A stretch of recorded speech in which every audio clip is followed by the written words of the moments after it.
এখন শুনবেন আজকের গল্প।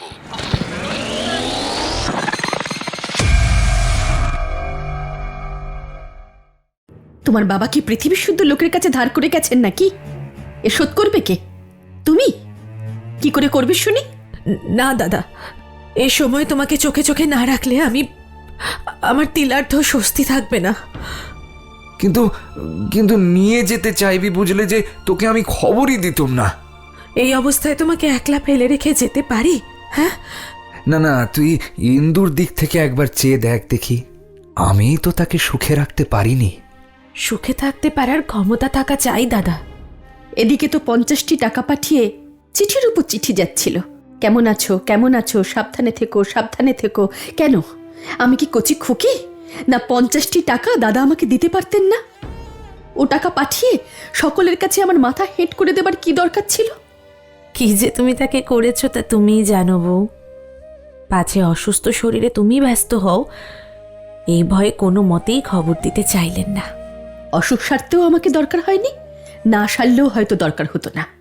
অ্যানিম্যাট্রিক্স প্রাইম স্টোরিজে আজ শুনবেন শরৎচন্দ্র চট্টোপাধ্যায়ের কাহিনী দর্পচূর্ণ। গল্প পাঠে আমি সায়ন্তন, নিবেদনে অ্যানিম্যাট্রিক্স প্রাইম স্টোরিজ, প্রযোজনা অ্যানিম্যাট্রিক্স মাল্টিমিডিয়া। সন্ধ্যার পর ইন্দুমতি বিশেষভাবে একটু সাজগোজ করে স্বামীর ঘরে ঢুকে বলল, কি হচ্ছে? নরেন্দ্র একটা বাংলা মাসিক পত্র পড়ছিল। সে মুখ তুলে নিঃশব্দে কিছুক্ষণ স্ত্রীর মুখের দিকে চেয়ে পত্রিকাটি তার হাতে তুলে দিল।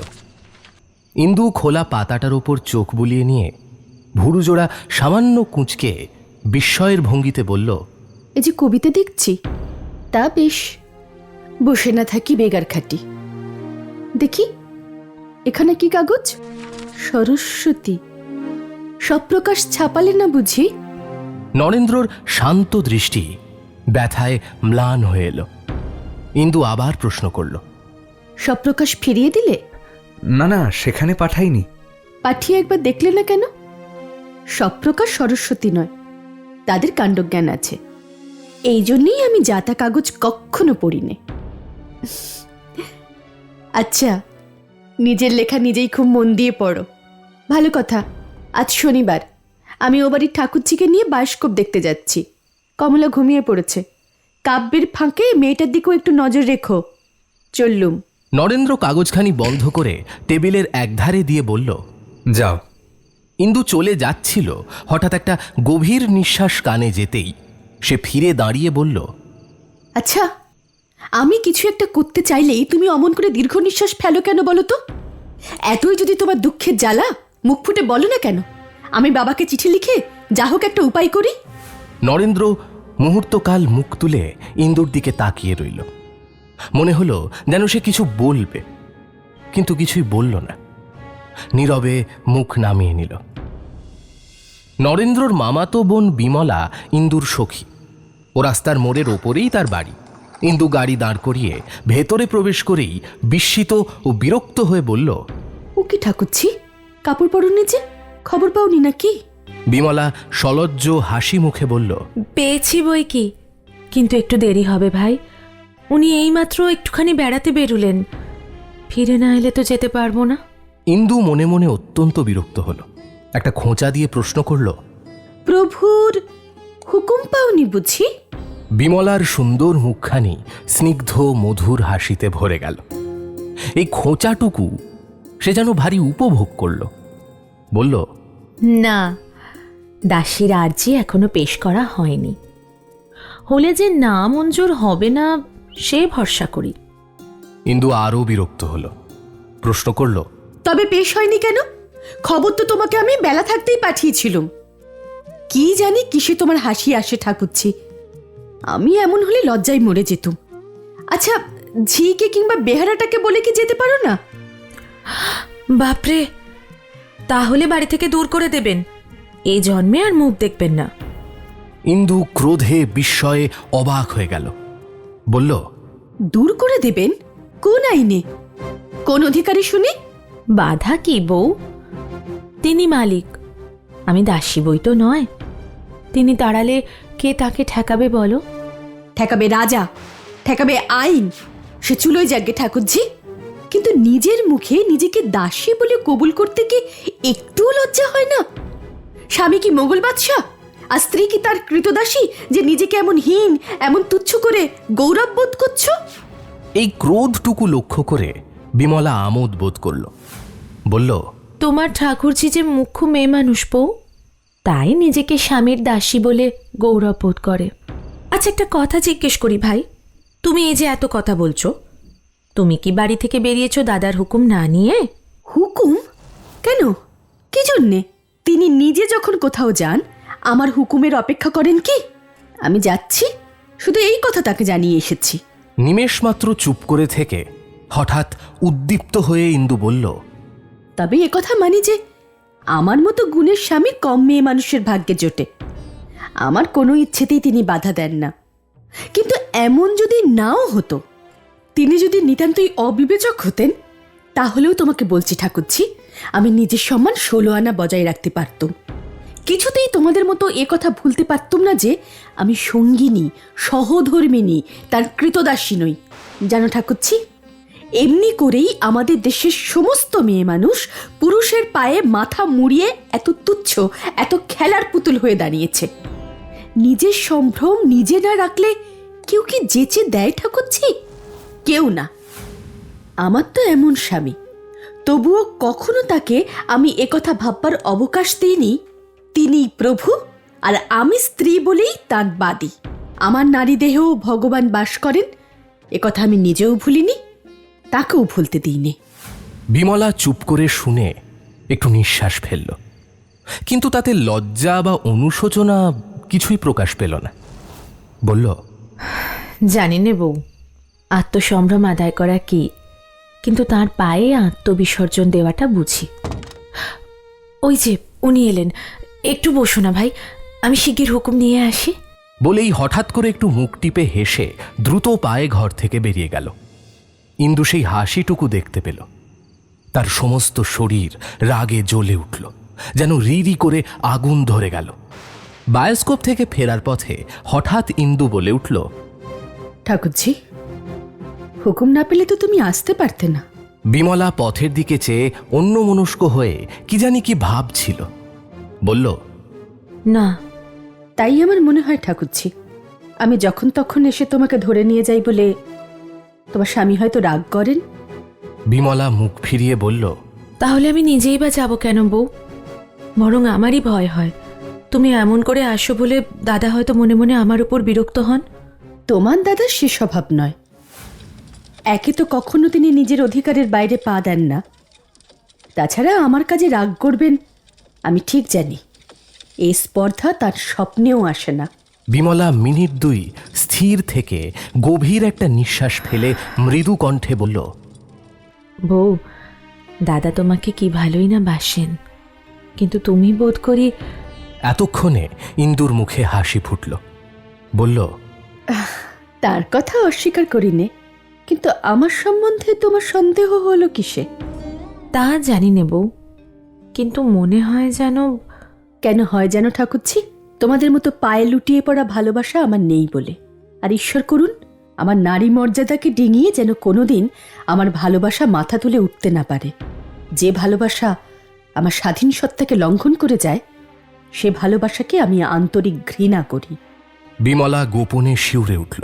মিনিট খানিক চুপ করে থেকে ইন্দু বলল, কথা কও না যে ঠাকুরজি, কি ভাবছ? কিছু না, প্রার্থনা করি দাদা চিরদিন তোমাকে এমনই ভালোবাসুন। কারণ যতই কেন বলো না বউ, মেয়ে মানুষের স্বামীর ভালোবাসার চেয়ে বিশ্বব্রহ্মাণ্ডও বড় নয়। মুহূর্তকাল চুপ করে থেকে বিমলা আবার বলল, কি জানি কি তোমার নারী মর্যাদা আর কি তোমার স্বাধীন সত্তা, আমি তো আমার সমস্তই তার পায়ে ডুবিয়ে দিয়ে বেঁচেছি। সত্যি বলছি বউ, আমার তো এমনই দশা হয়েছে, নিজের ইচ্ছে বলেও যেন আর কিছুই বাকি নেই, তার ইচ্ছেই। ছি ছি, চুপ করো চুপ করো। বিমলা চমকে চুপ করল। ইন্দু ঘৃণা ভরে বলতে লাগলো, আমাদের দেশের মেয়েরা কি মাটির পুতুল? প্রাণ নেই, আত্মা নেই, কিচ্ছু নেই। আচ্ছা জিজ্ঞাসা করি, এত করে কি পেয়েছো? আমার চেয়ে বেশি ভালোবাসা আদায় করতে পেরেছ কি? ঠাকুরছি, ভালোবাসা মাপবার যে যন্ত্র নেই, নইলে মেপে দেখাতে পারতুম। যাক সে কথা। কিন্তু কেন জানো? নিজেকে তোমাদের মতো নিচু করিনি বলে, তোমাদের এই কাঙাল বৃত্তি মাথায় তুলে নিইনি বলে আমার ভারী দুঃখ হয় ঠাকুরছি। কেন তিনি এত শান্ত, এত নিরীহ, কিছুতেই একটা কথা বলেন না? নইলে দেখিয়ে দিতুম তিনি যাকে গ্রাহ্য করেন না সেও মানুষ, সেও অগ্রাহ্য করতে জানে, সেও আত্মমর্যাদা হারিয়ে ভালোবাসা চায় না। ও আবার কি, মুখ ফিরিয়ে হাসছ যে? বিমলা জোর করে হাসি চেপে বলল, কই না তো। না কেন? এখনো তো তোমার ঠোঁটে হাসি লেগে রয়েছে। বিমলা হেসে ফেলে বলল, লেগে রয়েছে তোমার কথা শুনে। ওগো বউ, অনেক পেয়েছো বলেই না এত কথা বেরোচ্ছে তোমার। ইন্দু ক্রুদ্ধ মুখে জিজ্ঞাসা করল, না পেলে? বেরোতো না? ভুল, নিছক ভুল। ঠাকুরছি, সকলেই তোমার মতো নয়। সকলেই ভিক্ষে চেয়ে বেড়ায় না, আত্মগৌরব বোঝে। এমন নারীও সংসারে আছে। এবার বিমলার মুখের হাসি ধীরে ধীরে মিলিয়ে গেল। বলল, তা জানি। জানলে আর বলতে না। যাই হোক, এখন থেকে জেনো, যে ভিক্ষে চায় না, নিজের জোরে আদায় করে, এমন লোকও আছে। বিমলা ব্যথিত স্বরে বলে, আচ্ছা, এই যে বাড়ি এসে পড়েছি, একবার নামবে নাকি বউ? না, আমিও বাড়ি যাই। গাড়োয়ান ওই ও গলিতে। দাদাকে আমার প্রণাম দিও বউ।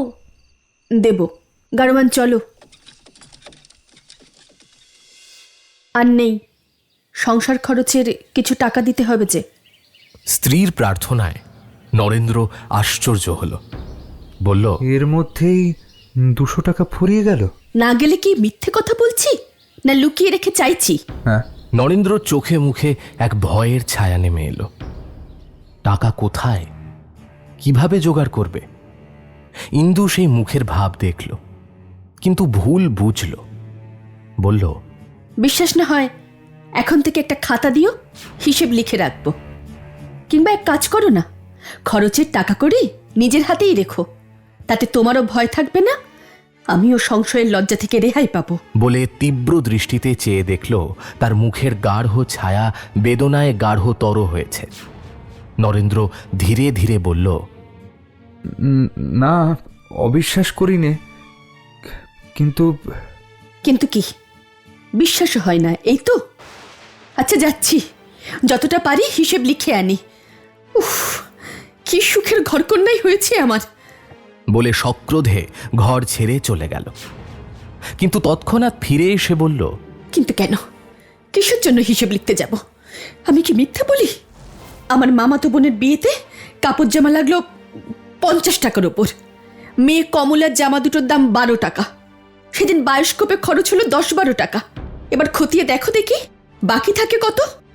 তাতে এই 10-15 দিন সংসার খরচটা কি এমন বেশি যে তোমার 2 চোখ কপালে উঠছে? আমার দাদার সংসারে মাসে 700-800 টাকাতেও হয় না।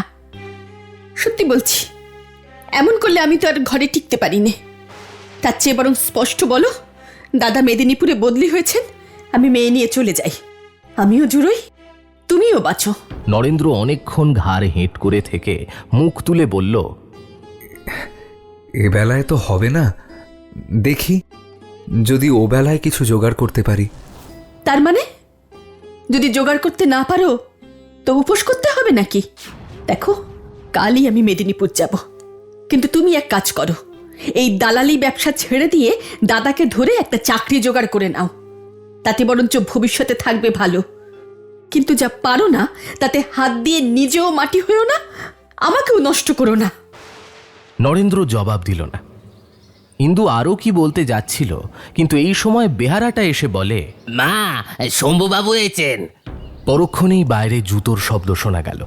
ইন্দু পাশের দরজা দিয়ে পর্দার আড়ালে সরে দাঁড়াল।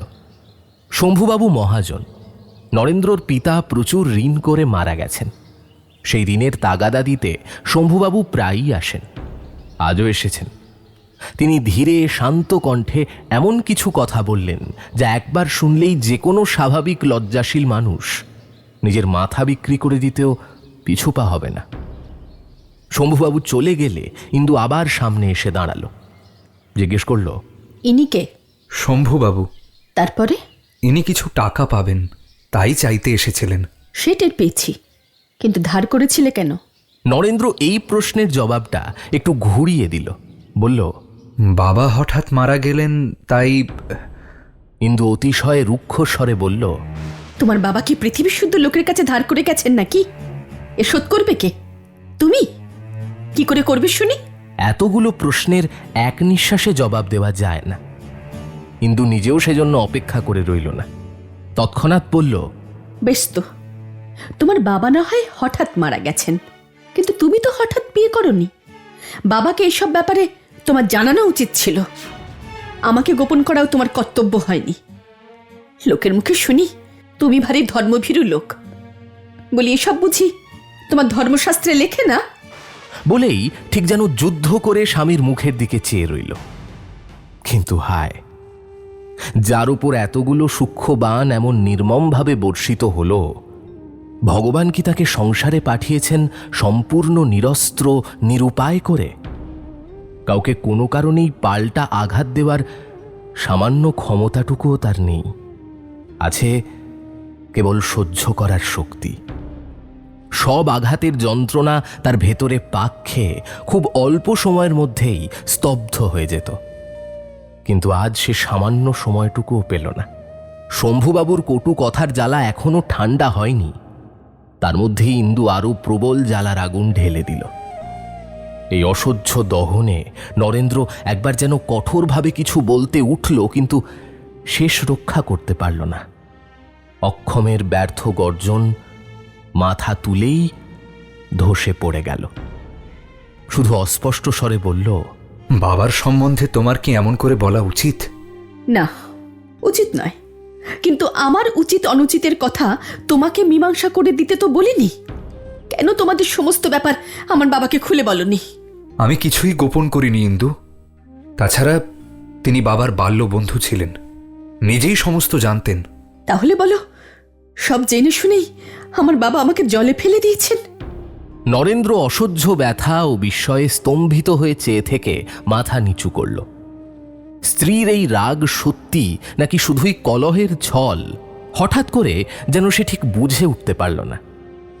এখানে গোড়ার কথা একটু বলা দরকার। একসময় বহু বছর উভয় পরিবার পাশাপাশি থাকত, এবং সেই সময় তাদের বিয়ের কথা একরকম ঠিক হয়েছিল। কিন্তু হঠাৎ ইন্দুর বাবা মত বদলে মেয়েকে কিছুদিন অবিবাহিত রেখে লেখাপড়া করানোর সিদ্ধান্ত নেওয়ায় সেই সম্বন্ধ ভেঙে যায়। কয়েক বছর পর যখন ইন্দুর বয়স 18, আবার বিয়ের কথা ওঠে। তখন কলকাতায় ফিরে এসে জানা যায় নরেন্দ্রর বাবা মারা গেছেন। সেই সময় নরেন্দ্রর পারিবারিক অবস্থা ইন্দুর মা বাবা ভালোভাবে খতিয়ে দেখেন। এমনকি তারা বিয়েতে মত দেননি, কেবল মেয়ের জেদি ভালোবাসার কারণে শেষ পর্যন্ত রাজি হতে বাধ্য হন। এসব কথা ইন্দু সত্যি ভুলে গেছে, নাকি নিজেকে ভুল বোঝানোর মিথ্যে মোহে অন্ধ হয়ে আত্মগ্লানিতে পুড়ছে? এই দুর্দশা যেন তাকে ভেতর থেকে পুড়িয়ে তুলছে। কিছুই ঠিক করে ভাবতে না পেরে নরেন্দ্র স্তব্ধ হয়ে চুপচাপ মাথা নিচু করে বসে রইল। নির্বাক স্বামীর নিচু মুখের দিকে একটুক্ষণ তাকিয়ে থেকে ইন্দু আর কিছু না বলে ঘর ছেড়ে চলে গেল। সে চুপচাপ গেল বটে, এমন অনেক দিন গেছে, কিন্তু আজ হঠাৎ নরেন্দ্রর মনে হলো ইন্দু যেন ইচ্ছাকৃতভাবে তার বুকের গভীর বেদনার জায়গাটাকে পিষে দিয়ে বেরিয়ে গেল। সে একবার একটু ঘাড় তুলে স্ত্রীর কঠোর পদক্ষেপের দিকে চেয়ে দেখল, আর দেখা গেল না। তখন সে গভীর, অত্যন্ত গভীর একটা নিঃশ্বাস ফেলে নির্জীবের মতো সেখানেই শুয়ে পড়ল। হঠাৎ তার মনে হলো সব মিথ্যে, সব ভাঁওতা। এ সংসার, স্ত্রী, কন্যা, স্নেহ, ভালোবাসা সবই যেন আজ তার চোখে মরুভূমির মরীচিকা। এর কিছুকাল পরে বিমলাকে আসতে দেখে নরেন্দ্র বলল, কে রে বিমল? আয় আয় আয় আয় আয় বোন, বস। এই বলে নরেন্দ্র শয্যার উপর উঠে বসল। তার উভয় ওষ্ঠপ্রান্তে ব্যথার যে চিহ্নটুকু প্রকাশ পেল তা বিমলার দৃষ্টি এড়াল না।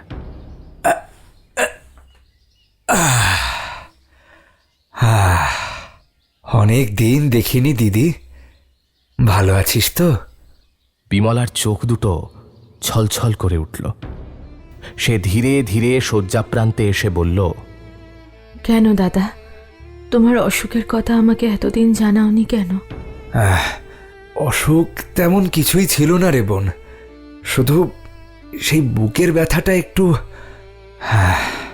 বিমলা হাত দিয়ে এক ফোঁটা চোখের জল মুছে ফেলে বলল, একটু বই কি, উঠতে বসতে পারো না?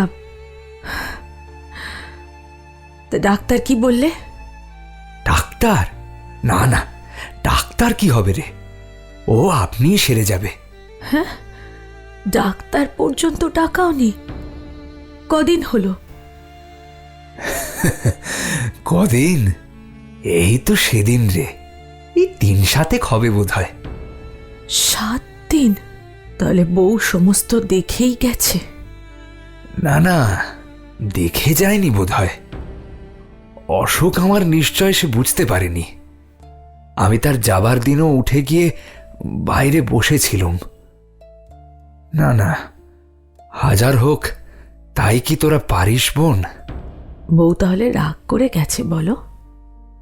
না, রাগ নয়, দুঃখ কষ্ট, কত অভাব জানিস তো। ওদের এসব সহ্য করার অভ্যেস নেই। দেহটাও তো বড় খারাপ হয়েছে, নইলে অসুখ দেখলে কি তোরা রাগ করে থাকতে পারিস? বাড়ি বই কি দাদা, আমাদের অসাধ্য কাজ তো কিছু নেই।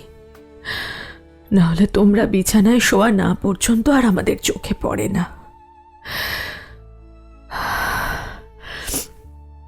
ভোলা, পালকি এলো রে?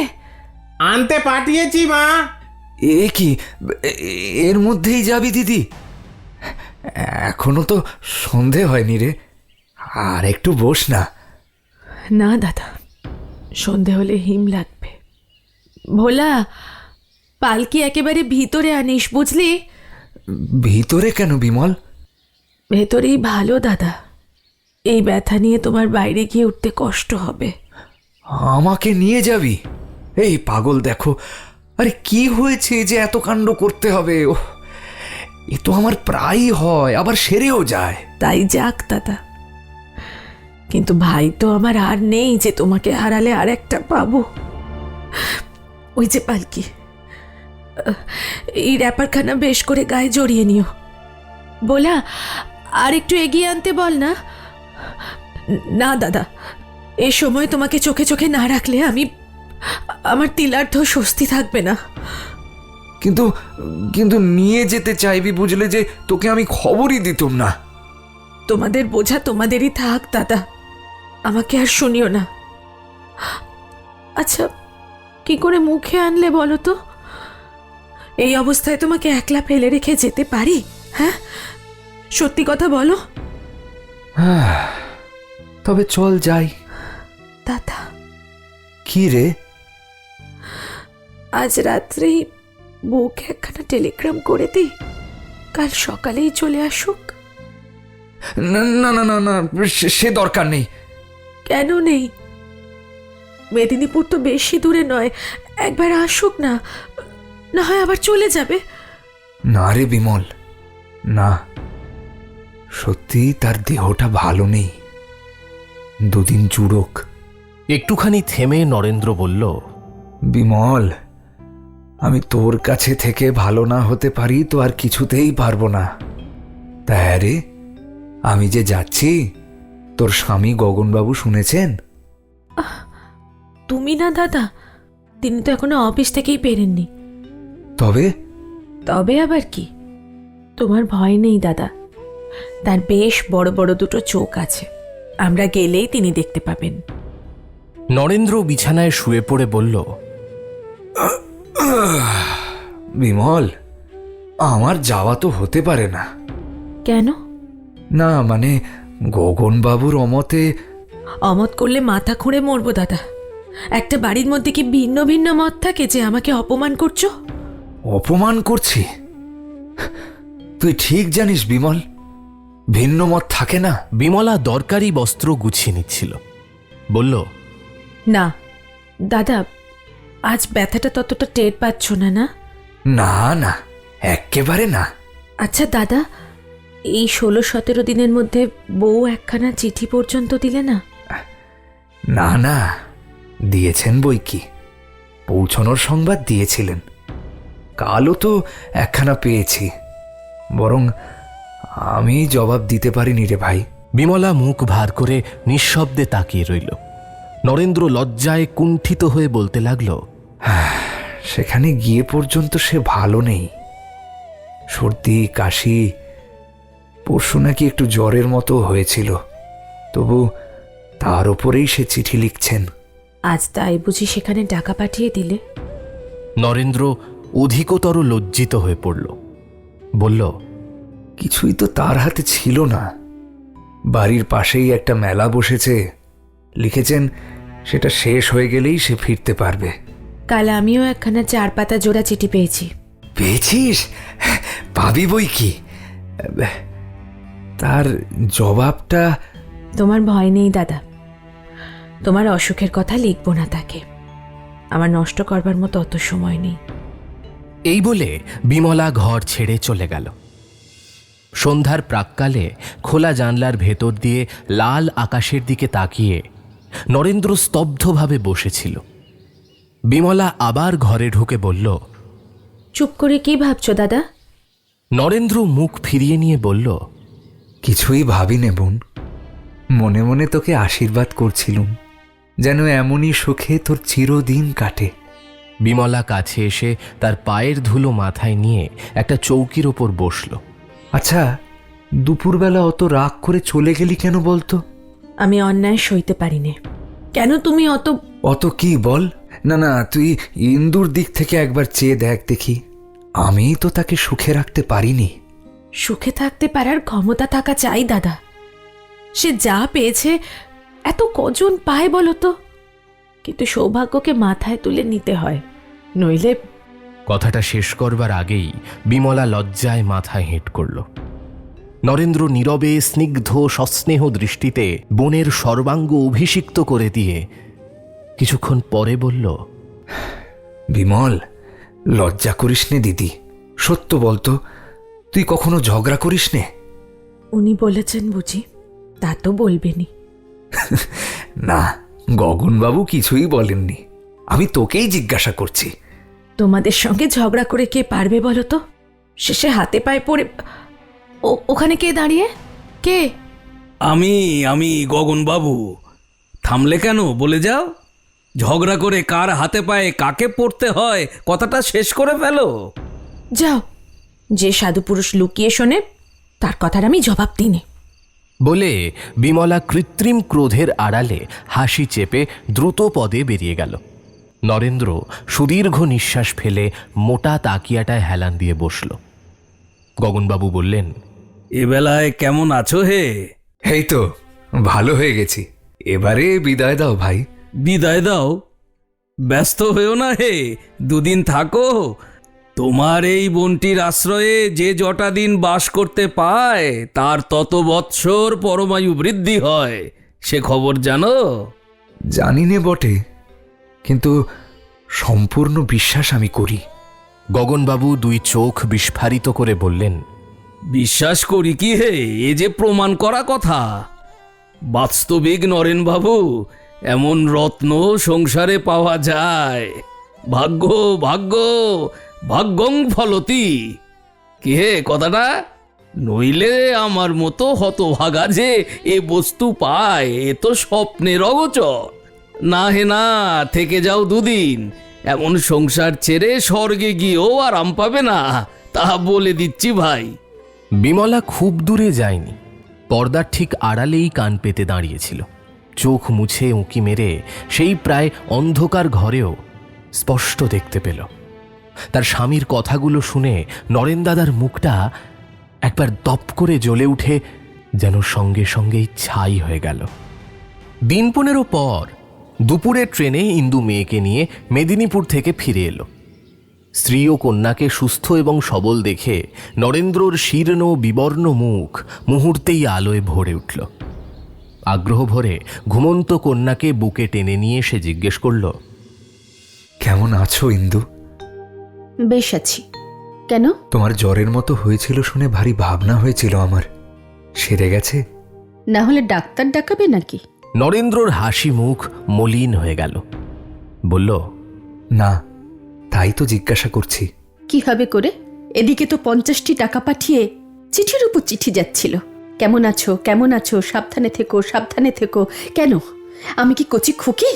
না 50টি টাকা দাদা আমাকে দিতে পারতেন না? ও টাকা পাঠিয়ে সকলের কাছে আমার মাথা হেঁট করে দেবার কি দরকার ছিল? উফ, সেদিন বাড়িতে যেন একটা হাসি পড়ে গেল। নরেন্দ্র ম্লান মুখ আরও ম্লান করে অস্ফুটে বলল, জোগাড় করতে পারলুম না। না পাঠিয়ে তাই কেন লিখে দিলে না? ওহ, আবার সেই নিত্য নেই নেই দাও দাও। বেশ ছিলুম এতদিন। বাস্তবিক বড় লোকের মেয়ে গরিবের ঘরে পড়ার মতো মহাপাপ আর সংসারে নেই।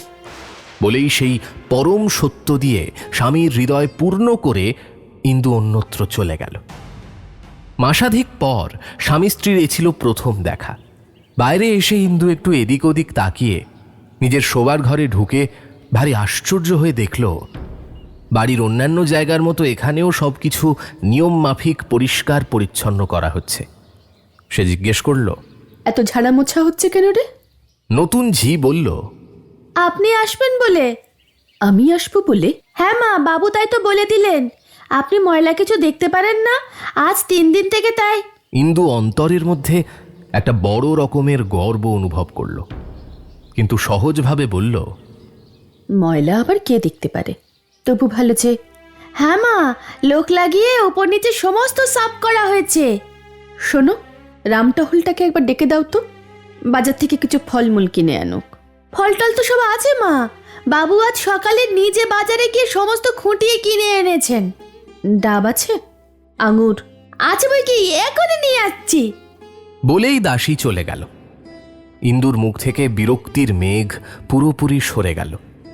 বরং কিছুক্ষণ আগে স্বামীর মলিন মুখখানা বুকের কোথায় যেন একটু খচখচ করে উঠল।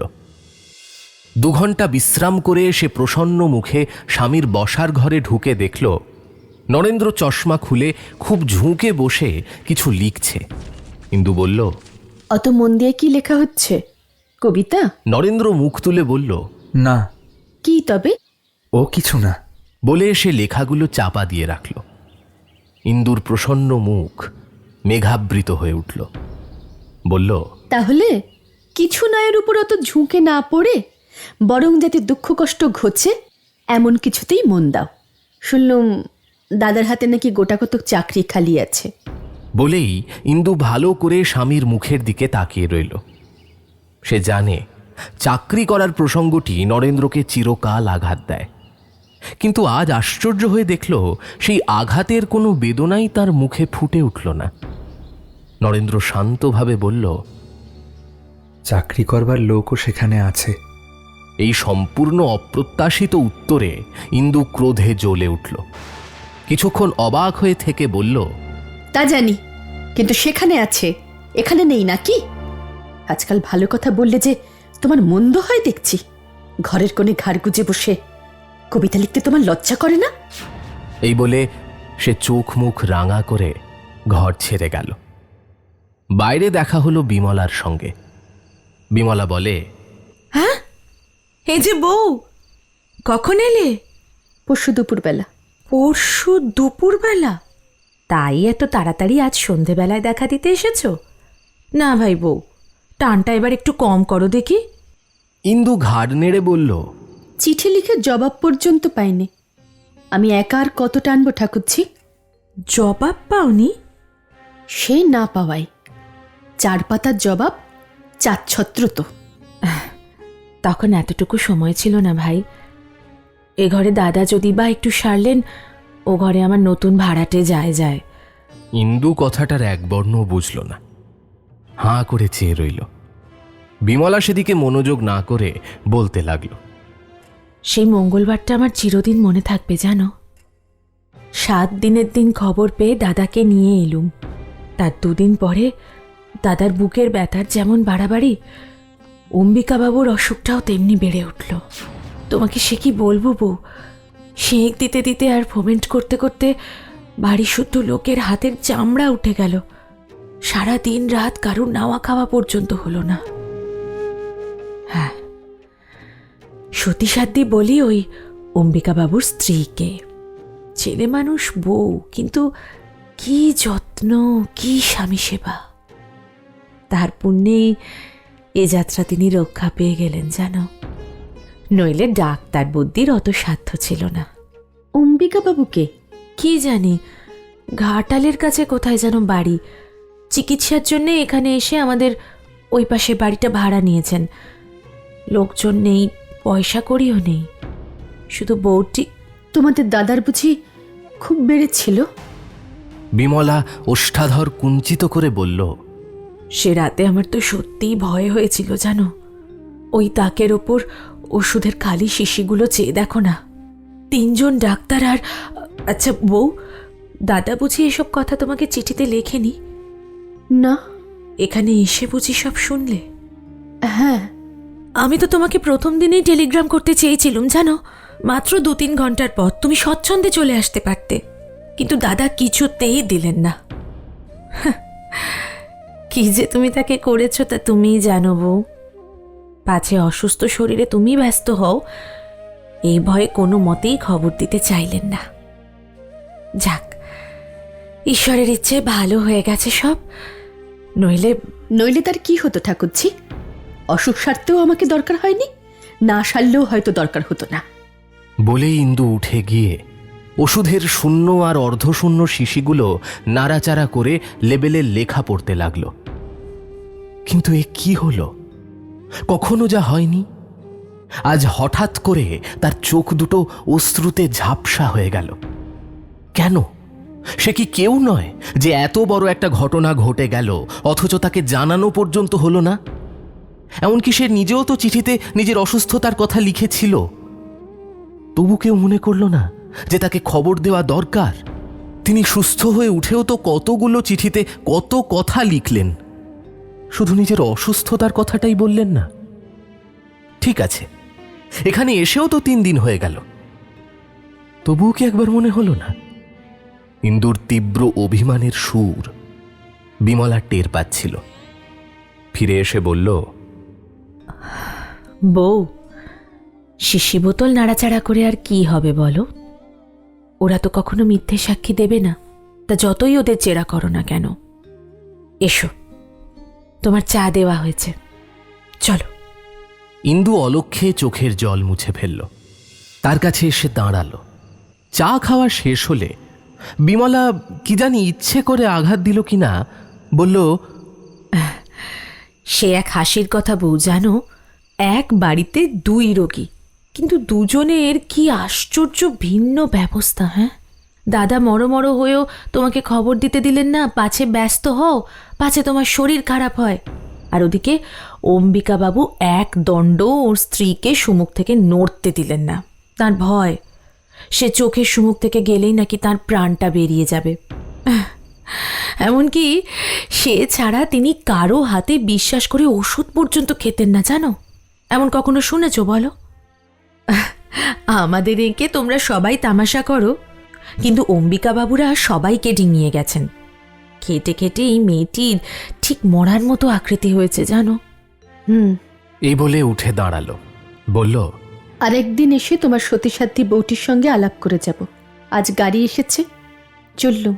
তাহলে কাল একবার এসো, আলাপ করলে বাস্তবিকই খুশি হবে। দেখা যাবে, যদি কিছু শিখতে পারি। এই বলে ইন্দু মুখ ভার করে গাড়িতে গিয়ে উঠল। অম্বিকাবাবুর পাগলামি তার মনের মধ্যে আজ সমস্ত পথটা তার স্বামীর গভীর মঙ্গলেচ্ছার গায়ে ধুলো ছিটিয়ে লজ্জা দিতে দিতে চলল।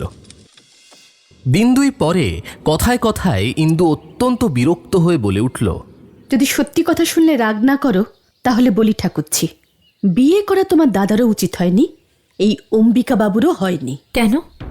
কারণ প্রতিপালন করবার ক্ষমতা না থাকলে এটা মহাপাপ। উত্তর শুনে বিমলা মর্মাহত হলো। ইন্দুকে সে ভালোবাসত।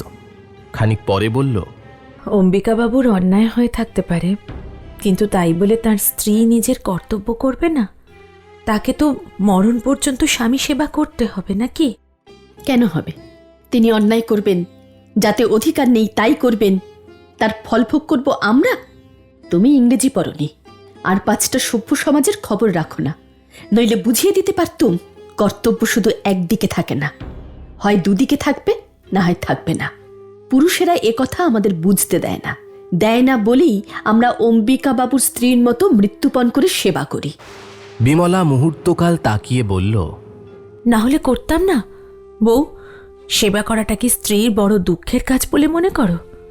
অম্বিকাবাবুর স্ত্রীর বাইরের ক্লেশটাই শুধু দেখতে পাও, তার ভেতরের আনন্দটা জানতে পাও কি? আমি জানতেও চাইনি। স্বামীর ভালোবাসাটাও বোধ করি জানতে চাও না, তাই না? না ঠাকুরছি, অরুচি হয়ে গেছে। বরং ওটা কম করে নিজের কর্তব্যটা করলেই হাঁপ ছেড়ে বাঁচি। নিঃশ্বাস ফেলে ধীরে ধীরে বসে পড়ল। ঠিক এই কথাটাই আগেও একবার বলেছ জানো, কিন্তু তখনও ঠিক বুঝতে পারিনি, এখনো বুঝতে পারলাম না। আমার দাদা তার কর্তব্য করেন না, কিসে তা তুমি জানো। অনেক বই পড়েছ, অনেক দেশের খবর জানো, তোমার সঙ্গে তো তর্ক করা সাজে না। কিন্তু আমার দৃঢ় বিশ্বাস, স্বামী ন্যায় অন্যায় যাই করুন, তার ভালোবাসা অগ্রাহ্য করবার স্পর্ধা কোনো দেশের কোনো স্ত্রীরই নেই। আমার তো মনে হয় ও জিনিস হারানোর চেয়ে মরণ ভালো। তারপরেও বেঁচে থাকা শুধু বিড়ম্বনা। আমি তা মানিনি। মানো, নিশ্চয়ই মানো। এই বলে বিমলা হেসে ফেলল। তার হঠাৎ মনে হলো এ সমস্তই পরিহাস। সত্যি তো, পরিহাস ভিন্ন নারীর মুখে এ আর কি হতে পারে? বলল, কিন্তু তাও বলি বউ, আমার কাছে যা মুখে আসছে বলছো, দাদার সামনে এসব নিয়ে বেশি চালাকি করো না, বুঝলে? কেননা পুরুষ মানুষ যতই বুদ্ধিমান হন, অনেক সময় কি অনেক সময় তামাশা কি না ধরতে পারে না। সে তার কাজ, আমি তা নিয়ে দুর্ভাবনা করি নে। কিন্তু আমি যে না ভেবে থাকতে পারি নে বউ। কেন বলো তো? রাগ করো না বউ, কিন্তু সেই অসুখের সময় আমার সত্যিই মনে হয়েছিল জানো, যে দাদা তোমাকে পাবার জন্য একসময় পাগল হয়ে উঠেছিলেন। সে যে কি যেন বলে না, পায়ে কাঁটা ফুটলে বুক পেতে দেওয়া, কিন্তু সে ভাব আর বুঝি তার নেই। হঠাৎ ইন্দুর সমস্ত মুখের ওপর কে যেন কালি লেপে দিল।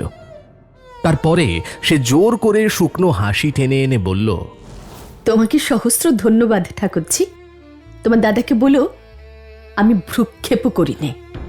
আর তুমিও ভালো করে বুঝো, আমার নিজের ভালো মন্দ আমি নিজেই সামলাতে জানি, তা নিয়ে পরের মাথা গরম করাটাও আবশ্যক মনে করি নে। ফিরে এসে ইন্দু স্বামীর ঘরে ঢুকেই প্রশ্ন করল, আমি মেদিনীপুরে গেলে তোমার ব্যামো হয়েছিল? নরেন্দ্র খাতা থেকে মুখ তুলে ধীরে ধীরে বলল, না, ব্যামো নয়, সেই ব্যথাটা। খরচ বাঁচাবার জন্যে ঠাকুরজির ওখানে গিয়ে পড়েছিলে?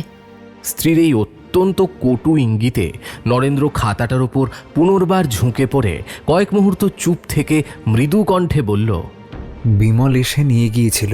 কিন্তু আমি শুনতে পেলে বলে দিতুম অক্ষমদের জন্যই হাসপাতাল সৃষ্টি হয়েছে, পরের ঘাড়ে না ছড়ে সেখানে যাওয়াই তাদের উচিত। নরেন্দ্র আর মুখ তুলল না, একটাও কথা বলল না। ইন্দু জোরে টান মেরে পর্দাটা সরিয়ে বাইরে বেরিয়ে গেল। ধাক্কা লেগে একটা ছোট টেবিল ফুলদানি সহ উল্টে পড়ে গেল। সে ফিরেও তাকালো না। 5 মিনিট পর ঠিক আগের মতোই জোরে পর্দা সরিয়ে ফিরে এসে বলল, ঠাকুরজি খবর দিতে চেয়েছিলেন, তুমি মানা করেছিলে কি জন্যে? ভেবেছিলে বুঝি আমি এসে ওষুধের সঙ্গে বিষ মিশিয়ে দেব? নরেন্দ্র মুখ না তুলেই বলল, না, তা ভাবিনি। তোমার শরীর ভালো ছিল না। আর ভালোই ছিল, যদিও খবর পেলেও আমি আসতুম না সে নিশ্চয়। কিন্তু আমি সেখানে যে রোগে মরে যাচ্ছিলুম এ কথাও তোমাকে চিঠিতে লিখিনি। অনর্থক কতগুলো মিথ্যে কথা বলে ঠাকুরজিকে নিষেধ করবার হেতু ছিল না। বলেই সে যেমন করে এসেছিল তেমন করেই চলে গেল। নরেন্দ্র আগের মতো খাতার উপর ঝুঁকে রইল, কিন্তু তার চোখের সামনে সব লেখা যেন ঝাপসা হয়ে একাকার হয়ে গেল, সব মুছে গেল, কিছুই স্পষ্ট রইল না। ইন্দু পর্দার আড়াল থেকে বেরিয়ে এসে ডাক্তারকে বলল, আপনি গগনবাবুর বাড়িতে আমার স্বামীর চিকিৎসা করেছিলেন? বুড়ো ডাক্তার চোখ তুলে ইন্দুর উদ্বেগমলিন মুখটার দিকে তাকিয়ে ঘাড় নেড়ে সায় দিলেন। ইন্দু বলল, কিন্তু তিনি সম্পূর্ণ আরোগ্য হয়েছেন বলে আমার মনে হয় না। এই আপনার ফিয়ের টাকা, আজ একবার ও বেলা যদি দয়া করে বন্ধুভাবে এসে তাকে দেখে যান, বড় উপকার হয়। ডাক্তার কিছু বিস্মিত হলেন। ইন্দু বুঝিয়ে বলল, ও স্বভাব চিকিৎসা করতে চান না। ওষুধের প্রেসক্রিপশনটা আমাকে লুকিয়ে দেবেন, তাকে একটু বুঝিয়ে বলবেন। ডাক্তার সম্মত হয়ে বিদায় নিলেন। রামটহল এসে সংবাদ দিল, মাজি, বল্লভ সাকরা এসছে। এসেছে? এদিকে ডেকে আন। বল্লভ শেখরা কাছে আসার পর ইন্দু বলল, ও বল্লভ, একটু কাজের জন্য তোমাকে ডেকে পাঠিয়েছিলাম। তুমি আমাদের বিশ্বাসী লোক। এই চুড়ি কগাছা বিক্রি করে দিতে হবে। বড় পুরনো ধরনের চুড়ি বাপু, আর পরা যায় না। এ দামে নতুন একজোড়া কিনবো মনে করছি। বেশ তো মা, বিক্রি করে দেব। নিক্তি এনেছো তো? ওজন করে দেখো দেখি কতটা আছে। দামটা কিন্তু বাপু আমাকে কালই দিতে হবে, আমার দেরি হলে চলবে না। তাই দেব। বল্লভ চুরি হাতে করে বলল, এ যে একেবারে টাটকা জিনিস মা, বেচলেই তো কিছু লোকসান হবে। তা হোক, এ গরমটা আমার মনে ধরে না। আর শোনো, এ সম্বন্ধে বাবুকে কোনো কথা বলো না। বাবুদের লুকিয়ে অলংকার কেনাবেচার ইতিহাস বল্লভের অবিদিত ছিল না। সে একটু হেসে চুড়ি নিয়ে চলে গেল। ডাক্তারবাবু, 5-7 শিশি ওষুধ খেলেন, কিন্তু বুকের ব্যথাটা তো গেল না। গেল না? কই, তিনি তো কিছু বললেন না। জানেন তো, ওই তার স্বভাব। কিন্তু আমি নিশ্চয়ই জানি একটু ব্যথা লেগেই আছে। তাছাড়া শরীর তো সাচ্ছে না। দেখুন, আমারও সন্দেহ হয় শুধু ওষুধে কিছু হবে না। একবার জল হাওয়া পরিবর্তন আবশ্যক। তাই কেন তাকে বলেন না? বলেছিলাম একদিন, তিনি কিন্তু প্রয়োজন মনে করেন না। তিনি মনে না করলেই হবে? আপনি ডাক্তার, আপনি যা বলবেন তাই তো হওয়া চাই। বৃদ্ধ চিকিৎসক একটুখানি হাসলেন। ইন্দু নিজের উত্তেজনায় লজ্জিত হয়ে বলল, দেখুন, আমি বড় ব্যাকুল হয়ে পড়েছি। আপনি ওকে খুব ভয় দেখিয়ে দিন। ডাক্তার মাথা নেড়ে ধীরে ধীরে বললেন, এ সকল রোগে ভয় তো আছেই। ইন্দুর মুখ পাংশু হয়ে গেল। বলল, সত্যি ভয় আছে? তার মুখের দিকে তাকিয়ে ডাক্তার হঠাৎ জবাব দিতে পারল না। ইন্দুর চোখে জল এসে পড়ল। বলল, আমি আপনার মেয়ের মতো ডাক্তারবাবু, আমাকে লুকোবেন না। কি হয়েছে খুলে বলুন। ঠিক যে কি হয়েছে তা ডাক্তার নিজেও জানতেন না। তিনি নানা রকম করে যা বললেন তাতে ইন্দুর ভয় ঘুচল না। সে ঘরে ফিরে এসে কাঁদতে লাগল। বিকেলবেলা নরেন্দ্র হাতের কলমটা রেখে দিয়ে খোলা জানলার বাইরে তাকিয়েছিল। ইন্দু ঘরে ঢুকে অদূরে একটা চৌকি টেনে নিয়ে বসল। নরেন্দ্র একবার মুখ ফিরিয়ে আবার সেদিকেই তাকিয়ে রইল। কিছুদিন থেকে ইন্দু টাকা চায়নি। আজ সে যে কি জন্য এসে বসল তা নিশ্চয়ই অনুমান করে তার বুকের ভেতরটা ঢিপ ঢিপ করতে লাগল। ইন্দু টাকা চাইল না, বলল, ডাক্তারবাবু বলেন ব্যথাটা যখন ওষুধে যাচ্ছে না, তখন হাওয়া বদলানো দরকার। একবার কেন বেড়াতে যাও না? নরেন্দ্র সত্যি চমকে উঠল। অনেক দিন ধরে হারানো অজানা এক গভীর স্নেহের অনুভূতি যেন কোথাও থেকে হঠাৎ তাকে ডেকে তুলল। ইন্দুর এই কণ্ঠস্বর সে তো একেবারে ভুলেই গিয়েছিল। তাই মুখ ফিরিয়ে হতবুদ্ধির মতো তাকিয়ে কিছুক্ষণ যেন মনের ভেতর কিছু একটা খুঁজতে লাগলো। ইন্দু বলল, কি বলো? তাহলে কালি গুছিয়ে নিয়ে বেরিয়ে পড়া যাক। বেশি দূরে কাজ নেই, এই বদ্রীনাথের কাছে। আমরা দুজন, কমলা আর ঝি, রামটহল পুরনো বিশ্বাসী লোক, ও বাড়িতেই থাক। সেখানে একটা ছোট বাড়ি নিলেই হবে। তাহলে আজ থেকে গুছোতে আরম্ভ করুক না কেন? কোনো প্রকার খরচের কথাতেই নরেন্দ্র ভয় পেত। এই একটা বড় রকমের ইঙ্গিত তার মেজাজ একেবারে বিগড়ে দিল। প্রশ্ন করল, হ্যাঁ, এই ডাক্তারটিকে এখানে আসতে বলল কে? ইন্দু জবাব দেওয়ার আগে সে পুনরায় বলল, বিমলাকে বলো আমার পিছনে ডাক্তার লাগিয়ে উত্তক্ত করবার কোনো দরকার নেই, আমি ভালো আছি। বিমলা প্রচ্ছন্ন থেকে ডাক্তার পাঠিয়েছে, বিমলাই সব। ইন্দু মনে মনে আঘাত পেল, কিন্তু চাপা দিয়ে বলল, কিন্তু তুমি তো সত্যিই ভালো নেই, ব্যথাটা তো সারেনি। সেরেছে। তাহলেও শরীর সারেনি, বেশ দেখতে পাচ্ছি। একবার ঘুরে এলে আচ্ছাই হোক, মন্দ কিছু তো হবে না। নরেন্দ্র ভেতরে বাইরে এমন জায়গায় উপস্থিত হয়েছিল যেখানে সহ্য করবার ক্ষমতা নিঃশেষ হয়ে গিয়েছিল। তবুও ধাক্কা সামলে বলল, কে বললে প্রাণ বাঁচানো চাই? সে হবে না, প্রাণটা তো বাঁচানো চাই। এই জেদটা ইন্দুর পক্ষে এতটাই নতুন যে নরেন্দ্র পুরোপুরি ভুল বুঝে ফেলল। নিশ্চয়ই তার মনে হলো এটাও তাকে কষ্ট দেওয়ার একটা নতুন কৌশল মাত্র। এতদিন ধরে জমে থাকা ধৈর্যের বাঁধন মুহূর্তেই ভেঙে গেল। সে চেঁচিয়ে বলল, কে বললে প্রাণ বাঁচানো চাই? না না, চাই নে। তোমার পায়ে পড়ি ইন্দু, আমাকে রেহাই দাও। হ্যাঁ, আমি নিঃশ্বাস ফেলে বাঁচি। স্বামীর কাছে কটু কথা শোনা ইন্দু কল্পনা করতেও পারত না। সে কেমন যেন জড়সড় হতবুদ্ধি হয়ে গেল, কিন্তু নরেন্দ্র জানতে পারল না। সে বলে চলল, তুমি ঠিক জানো আমি কি সংকটের মাঝখানে দিন কাটাচ্ছি? সমস্ত জেনে শুনেও আমাকে কেবল কষ্ট দেবার জন্যেই অহর্নিশি খোঁচাচ্ছ। কেন? কি করেছি আমি তোমার? কি চাও বলো তো তুমি? ইন্দু ভয়ে বিবর্ণ হয়ে চেয়ে রইল। একটা কথাও তার মুখ দিয়ে বেরোল না। চেঁচামেচি উত্তেজনা নরেন্দ্রর পক্ষে যে কিরূপ অস্বাভাবিক তা এবার সে নিজেই টের পেল। কণ্ঠস্বর নত করে বলল, বেশ, আমি আমি স্বীকার করলাম আমার হাওয়া বদলানো দরকার। কোথায় টাকা পাবো? সংসার খরচ জোগাতেই তো আমার প্রাণ বার হয়ে যাচ্ছে। ইন্দু নিজে কোনোদিন ধৈর্য শিক্ষা করেনি। অবনত হতে তার মাথা কাটা যেত, কিন্তু আজ সে ভয় পেয়েছিল। নম্র কণ্ঠে বলল, টাকা নেই বটে, কিন্তু অনেক টাকার গয়না তো আমাদের আছে। আছে, কিন্তু আমাদের নেই, তোমার আছে। তোমার বাবা দিয়েছেন তোমাকে, আমার তাতে এক বিন্দু অধিকার নেই।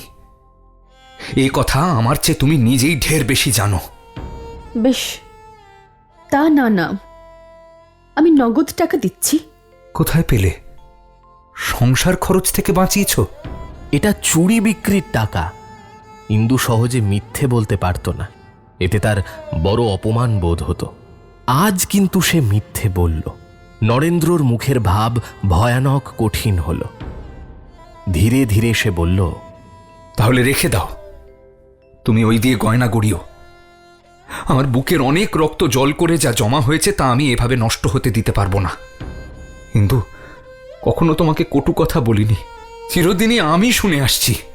কিন্তু তুমি না সেদিন দম্ভ করে বলেছিলে, কখনো মিথ্যে বলো না। ছি! কমলা পর্দা ফাঁক করে ডাকল, মা, পিসিমা এসেছেন। কি হচ্ছে গো বউ? এই বলে বিমলা ভেতরে এসে দাঁড়ালো। ইন্দু মেয়েকে এনে তার গলার হারটা দুহাতে সজোরে ছিঁড়ে ফেলে স্বামীর মুখের সামনে ছুঁড়ে ফেলে দিয়ে বলল, মিথ্যে বলতে আমি জানতাম না, তোমার কাছেই শিখেছি। তবুও এখনো পেতলকে সোনা বলে চালাতে শিখিনি।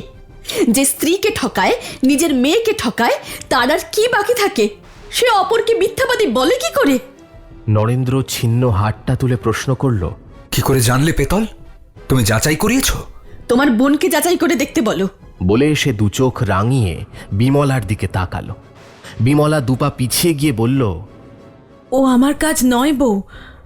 আমি এত ইতর নই যে দাদার দেওয়া গয়না শ্যাকরা ডেকে যাচাই করে দেখব। ইন্দু, তোমাকেও দু একখানা গয়না আমি দিয়েছি, সে কখনো যাচাই করে দেখেছ? দেখিনি, কিন্তু এবার দেখতে হবে। দেখো, সেগুলো পেতল নয়।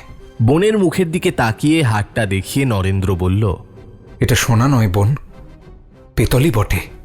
যে দুঃখে বাপ হয়ে এই একটি মেয়ের জন্মদিনে তাকে ঠকিয়েছি, সে তুই বুঝবি।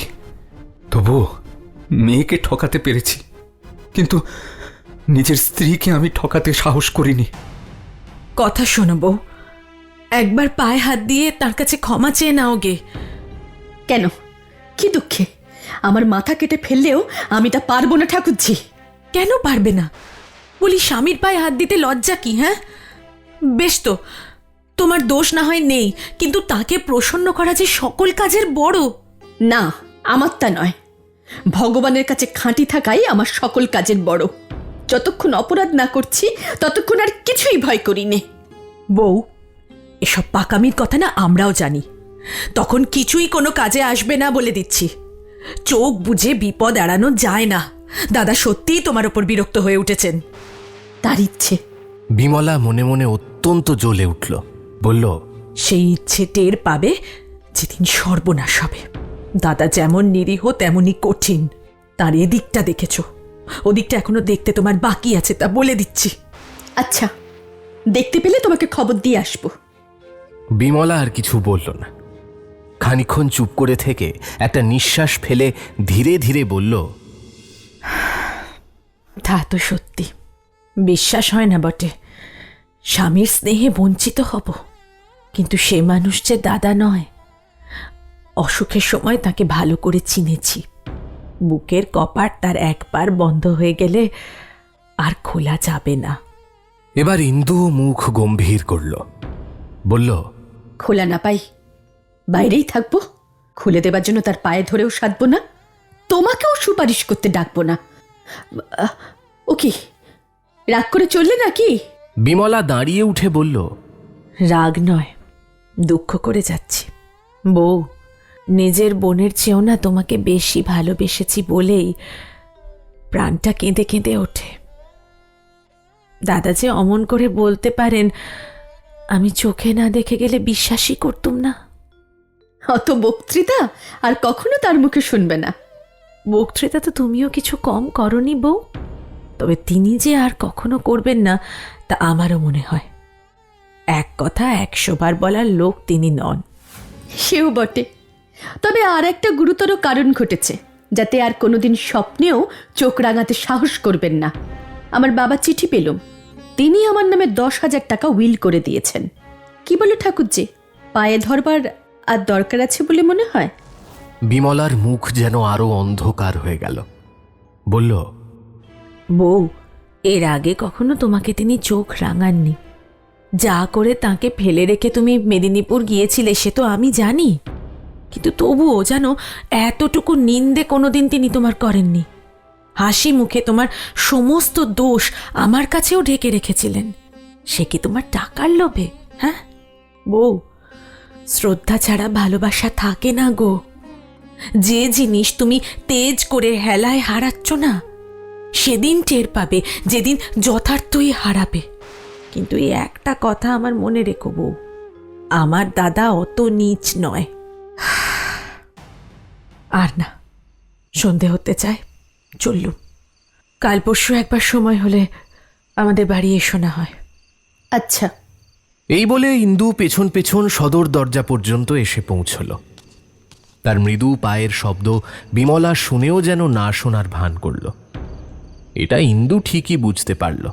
সাধারণত গাড়িতে ওঠার সময় তারা একে অপরকে মুখ বাড়িয়ে হাসি মুখে নিমন্ত্রণ করত, তারপর দরজা বন্ধ করত। কিন্তু আজ বিমলা কোনো কথা না বলেই দরজা টেনে বন্ধ করে দিল। ঘরে ফিরে এসে ইন্দু কমলাকে বুকে টেনে শুয়ে পড়ল। বিমলা চলে গেল, কিন্তু তার তপ্ত কথাগুলো রেখে গেল। এবার ইন্দু বুঝল সেই কথাগুলোর উত্তাপ কত গভীর।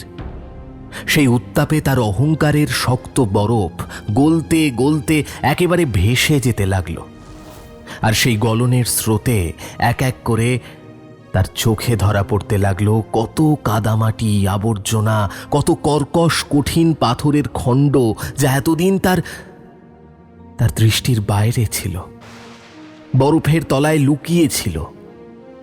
হঠাৎ তার অন্তরের গভীর থেকে কে যেন প্রশ্ন করে বলল, এ কেমন হয় ইন্দু? যদি তিনি মনে মনে তোমাকে ত্যাগ করেন, তুমি কাছে গিয়ে বসলেও যদি তিনি ঘৃণায় সরে বসেন, তার সর্বাঙ্গ কাঁটা দিয়ে উঠল। কি হয়েছে মা?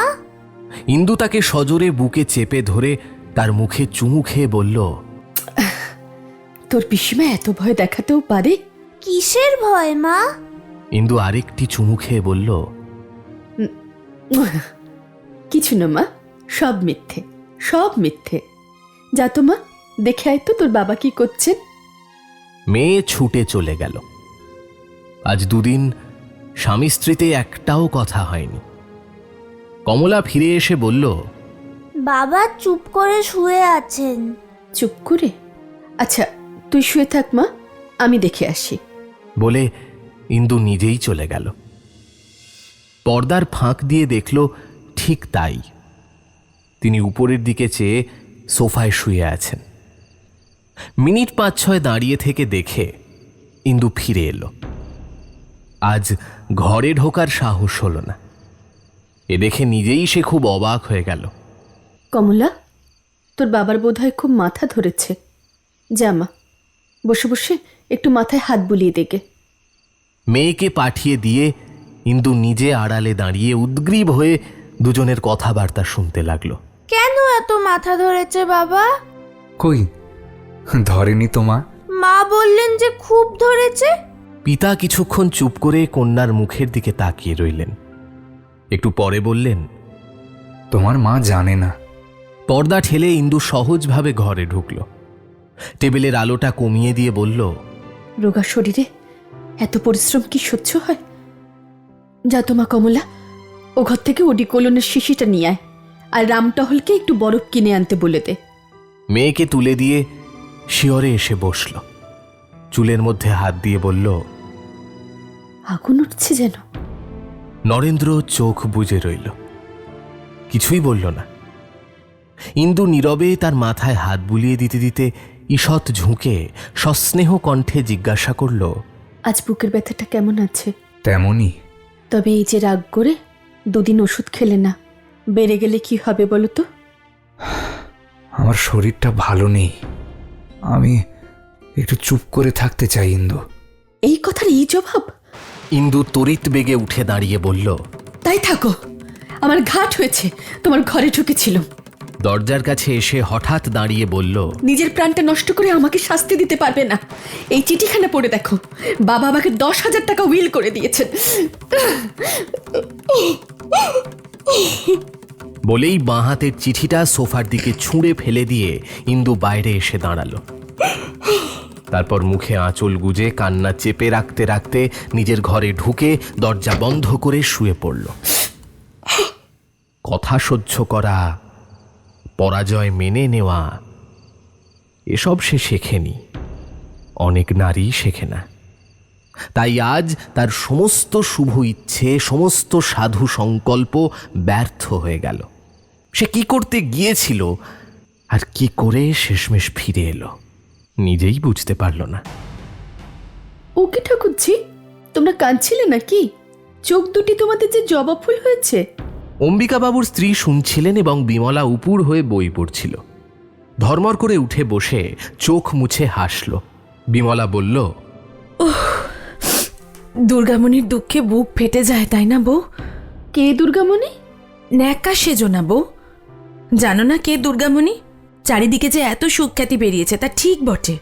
ইন্দু আর কিছুই বুঝল না, শুধু বুঝল একখানা বইয়ের কথা হচ্ছে। হাত বাড়িয়ে বলল, দেখি বইটা। হাতে নিয়ে উপরে দেখল লেখক হিসেবে স্বামীর নাম লেখা। পাতা উল্টাতেই চোখে পড়ল বইটি উৎসর্গ করা হয়েছে বিমলাকে। ইন্দু বইখানা আগাগোড়া নাড়াচাড়া করে রেখে দিল। লেখা হয়েছে, ছাপা হয়েছে, উপহারও দেওয়া হয়েছে, তবু সে এ সম্পর্কে বিন্দু মাত্র জানে না। তার মুখের ভাব দেখে বিমলা আর একটি প্রশ্ন করবার সাহসও পেল না। তখন ইন্দু নিজেই বলল, আমার নাটক নভেল পড়তেও ইচ্ছে করে না, ভালো লাগে না। যা হোক, ভালো হয়েছে শুনে সুখী হলুম। অম্বিকাবাবুর চাকর এসে তার স্ত্রীকে লক্ষ্য করল। বলল, বাবু জিজ্ঞেস করছেন আজ তার যে জাদুঘর দেখতে যাবার কথা ছিল, যাবেন? এই বউটি সকলের চেয়ে ছোট। সে লজ্জা পেয়ে ঘাড় হেঁট করে মৃদু স্বরে বলল, না, তার শরীর এখনো তেমন সারেনি, আজ যেতে হবে না। চাকর চলে গেল। ইন্দু হাঁ করে চেয়ে রইল। তার মনে হলো এমন আশ্চর্য কথা সে জীবনে শোনেনি। এর মধ্যে ভোলা এসে বিমলাকে জিজ্ঞেস করল, মা, বাবু অফিস থেকে জানতে লোক পাঠিয়েছেন, একটা বড় আলমারি দেরাজ নিলাম হচ্ছে, বড় ঘরের জন্য কেনা হবে কি? না না, কিনতে মানা করে দে, একটা ছোট বুককেস হলেই ও ঘরে হয়ে যাবে। ভোলা চলে গেল। ইন্দু মহা বিস্ময়ে অবাক হয়ে বসে রইল। স্বামীদের প্রশ্নগুলোর মধ্যেও সে তেমন কর্তৃত্ব দেখল না, আর তাদের স্ত্রীদের কথাগুলোও ঠিক দাসীর আদেশের মতো মনে হলো না। তবু তার নিজের মনে এক অদ্ভুত ব্যথা বাজতে শুরু করলো। বারবার মনে হতে লাগলো কিভাবে যেন সে এদের সামনে একেবারে ছোট হয়ে গেছে। যাওয়ার সময় বিমলা ধীরে ধীরে চুপি চুপি জিজ্ঞেস করল, বউ, সত্যি কি তুমি দাদার এই বইটার কথা জানতে না? ইন্দু তাচ্ছিল্যের সঙ্গে বলল, না, আমার ওর জন্যে মাথা ব্যথা করে না। সারাদিন বসেই তো লিখছে, কে অত খোঁজ করে বলো? ভালো কথা ঠাকুরছি, কাল বাপের বাড়ি যাচ্ছি। বিমলা উদ্বিগ্ন হয়ে বলল, না বউ, যেও না। কেন? কেন সে কি বুঝিয়ে বলতে হবে বউ? হ্যাঁ, দাদা তোমাকে তার দুঃখের সুখের কোনো ভারই দেন না, তাও কি তুমি চোখে দেখতে পাও না? স্বামীর ভালোবাসা তুমি হারাচ্ছ বউ, তাও কি টের পাও না? অনেকবার বলেছি তোমাকে, আমি চাইনি চাইনি চাইনি। আমি দাদার ওখানে নিশ্চিন্ত হয়ে থাকবো। উনি যেন আমাকে আর আনতে না যান, আর যেন আমাকে বিরক্ত না করেন। এবার বিমলাও ক্রুদ্ধ হয়ে উঠল। বলল, শোনো, এসব বড়াই পুরুষ মানুষের কাছে করো বউ। হ্যাঁ, আমি তো মেয়ে মানুষ, আমার কাছে করো না। তোমার বাপেরা বড় লোক, তোমার সংস্থান তারা করে দিয়েছেন, তাই তো তোমার এত অহংকার, তাই না? আচ্ছা, এখন যাচ্ছ যাও, কিন্তু একদিন হুঁশ হবে। যা হারালে তার তুলনায় সমস্ত পৃথিবীটাও ছোট, সেটা তুমি বুঝবে। বউ, বউ, যা তুমি পেয়েছিলে কম মেয়ে মানুষেই তা পায়, সে আমি জানি, কিন্তু যে অপব্যয় তুমি করলে তাতে অক্ষয় ক্ষয় হয়ে যায়, শেষ হয়ে যায়। বোধ করি গেলেও তাই। সেই বইখানা বিমলার হাতেই ছিল। তার প্রতি দৃষ্টি পড়ায় ইন্দুর বুকের ভেতরটা আরেকবার হু হু করে উঠল। বলল, অহংকার করবার থাকলেই লোকে করে, কিন্তু আমার সর্বনাশ হয় হবে, যায় যাবে। সেজন্য ঠাকুরছি, তুমি বা মাথা গরম করো কেন, আর আমি বা যাতা দাঁড়িয়ে দাঁড়িয়ে শুনি কেন? আমার থাকতে ইচ্ছে নেই, থাকবো না। এতে যা হয় তা হবে। কারো পরামর্শ নিতেও চাইনি, ঝগড়া করতেও চাইনি। বিমলা মৌন হয়ে রইল। তার ব্যথা অন্তর্যামী জানলেন, কিন্তু এ অপমানের পরে আর সে তর্ক করল না। ইন্দু এগিয়ে যেতেই বিমলা বলল, দাঁড়াও তো বউ, তুমি সম্পর্কে বড়, একটা প্রণাম করি। সেদিন সন্ধ্যা থেকেই আকাশ মেঘে ঢেকে বৃষ্টি নামতে লাগল। ইন্দু মেয়েকে নিয়ে বিছানায় শুয়ে পড়ল। আজ তার ছোট ভগ্নিপতি এসেছিলেন। পাশের ঘর থেকে তার খাওয়া দাওয়া আর গল্পগুজবের অস্পষ্ট শব্দ যতই ভেসে আসতে লাগল, ইন্দুর বুক ততই এক অজানা লজ্জায় ভরে উঠতে লাগল। 3 মাস হতে চলল সে মেদিনীপুরে এসেছে। ছোট বোনও এসেছে। তার স্বামী এই 2 মাসে শান্তিপুর থেকে অন্তত 5-6 বার এসেছে গেছে, কিন্তু নরেন্দ্র একবারও আসেনি, এমনকি একটা চিঠিও লেখেনি। কিছুদিন ধরে বিষয়টা সবার নজরে এসেছে এবং প্রায় এ নিয়ে আলোচনা হচ্ছে। ছোট ভগ্নিপতির সামনে সবাই মিলে এই কথাটাই যদি উঠে আসে, এই আশঙ্কায় ইন্দু আগে ভাগে উঠে ঘরে ঢুকে পড়েছিল। স্বামী আসেন না, তাঁর অবহেলায় ইন্দুর বেদনা কতখানি সেটা তো ইন্দুর ব্যক্তিগত কষ্ট, সে থাক, কিন্তু এর মধ্যে এত ভয়ানক লজ্জা আছে, এটা সে কোনোদিন কল্পনাও করেনি। যেন ভ্রূণ হত্যা বা নরহত্যার মতো এমন এক লজ্জা যা লুকিয়ে লুকিয়ে বয়ে বেড়াতে হয়, মরেও যেন কাউকে বলা যায় না। স্বামী ভালোবাসেন না।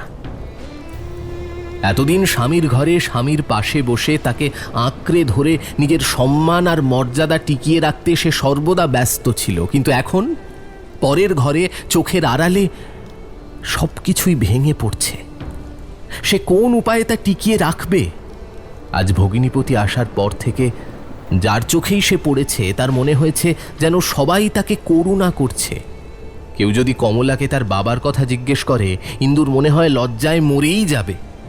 কেউ যদি বাড়ি ফিরে যাওয়ার কথা তোলে, সে মাটিতে মিশে যেতে চায়। অথচ আসার আগে সে স্বামীকে অনেক তীব্র কথা বলে এসেছিল। বলেছিল যদি প্রতিপালন করার সামর্থ্য থাকে তবে যেন মেয়ে ও স্ত্রীকে নিয়ে যায়। হঠাৎ ইন্দুর সেই মোহ ভঙ্গ হলো।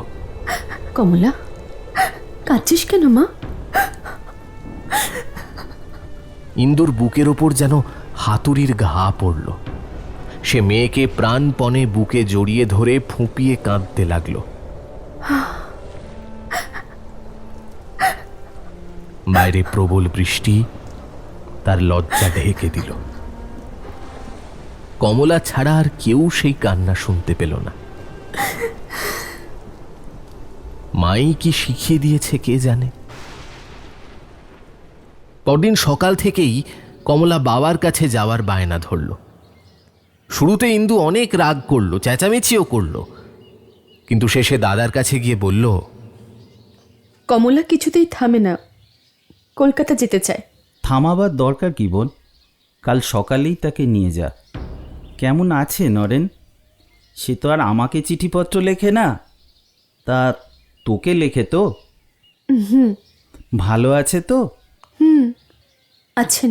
এরপর ইন্দুকে আসতে দেখে বিমলা অবাক হয়ে গেল। বলল, এ কি বউ, কখন এলে? এই এলাম। ভৃত্য গাড়ি থেকে ইন্দুর তোরঙ্গ নামিয়ে আনলো। বিমলা দারুণ বিরক্তি কোনো মতে চেপে বলল, তা বাড়ি যাওনি? না, শুধু কমলাকে সম্মুখ থেকে নামিয়ে দিয়ে এসেছি, শুধু তার জন্যই আসা, নইলে আসতুম না। না এলেই ভালো করতে বউ, ওখানে তোমার আর গিয়েও কাজ নেই। ইন্দুর বুকের ভেতরটা হঠাৎ ধরাস করে উঠল। কেন ঠাকুরছি? পরে শোনো, কাপড় ছাড়ো, মুখ হাত ধোও। যা হবার সে তো হয়েই গেছে। এখন আজ শুনলেও যা, দুদিন পরে শুনলেও তাই। ইন্দু বসে পড়ল। তার সমস্ত মুখ নীলবর্ণ হয়ে গেল। বলল, সে হবে না ঠাকুরছি, না শুনে আমি এক বিন্দু জলও মুখে দেব না। আমি তাকে দেখতে পেয়েছি, তিনি বেঁচে আছেন, তবু সেখানে আমার গিয়ে কাজ নেই কেন? বিমলা খানিক থেমে দীর্ঘশ্বাস ফেলে বলল, সত্যি ও বাড়িতে আর তোমার জায়গা নেই বউ। এখন তোমার পক্ষে এখানেও যা, বাপের বাড়িতেও তাই। ও বাড়িতে তুমি আর থাকতে পারবে না। ইন্দু কান্না চেপে বলে উঠল, আমি সইতে পারি না ঠাকুরছি। কি হয়েছে খুলে বলো। বিয়ে করেছেন? বিশ্বাস হয় না, কিছুতেই না। আমার অপরাধ যত বড়ই হোক, কিন্তু তিনি অন্যায় কিছুতেই করতে পারেন না। তবুও কেন আমার তার পাশে স্থান নেই বলবে না?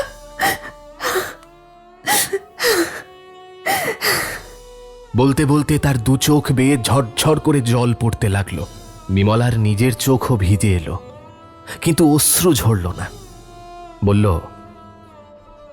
বউ, আমি ভেবে পাইনি কি করে তোমাকে বোঝাবো যে সেখানে তোমার আর স্থান নেই। তারপরে? শম্ভুবাবু দাদাকে জেলে দিয়েছিল। আমরা তখন কাশিতে।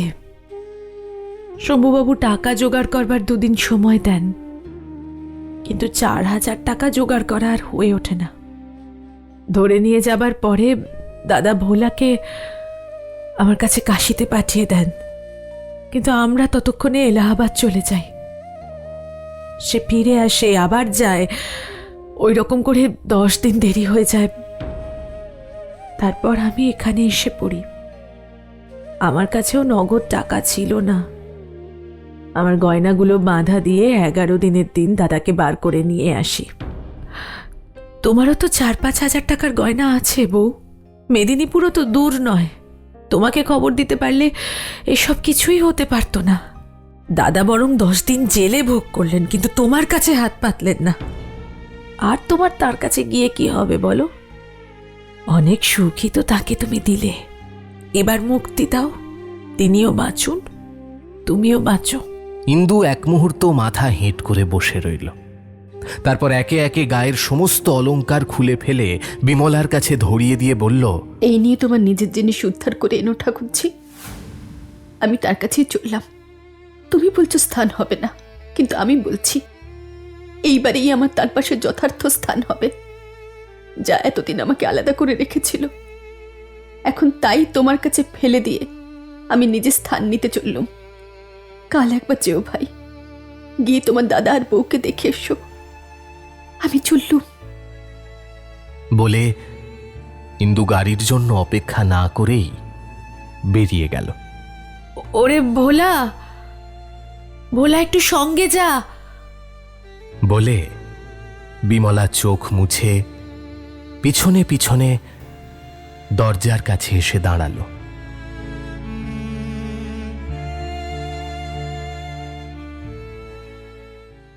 অ্যানিম্যাট্রিক্স প্রাইম স্টোরিজে এতক্ষণ শুনছিলেন শরৎচন্দ্র চট্টোপাধ্যায়ের কাহিনী দর্পচূর্ণ। গল্প পাঠে ছিলাম আমি সায়ন্তন। বিভিন্ন চরিত্রে অভিনয় করলেন আম্রপালি ঘোষ মিত্র, আর্য জানা, পাপিয়া রায় চক্রবর্তী, শঙ্খনীতা বিশ্বাস, শান্তনু দত্ত, চিত্রাঙ্গী রায় ও মনীষ ঘোষ। নিবেদনে অ্যানিম্যাট্রিক্স প্রাইম স্টোরিজ। প্রযোজনা অ্যানিম্যাট্রিক্স মাল্টিমিডিয়া। আমাদের গল্পগুলো যদি আপনাদের ভালো লেগে থাকে, আমাদের চ্যানেলটি সাবস্ক্রাইব করে বেল নোটিফিকেশন অন করতে ভুলবেন না কিন্তু। এমন সব গল্প শুনতে হলে সাবস্ক্রাইব করুন অ্যানিম্যাট্রিক্স প্রাইম স্টোরিজ।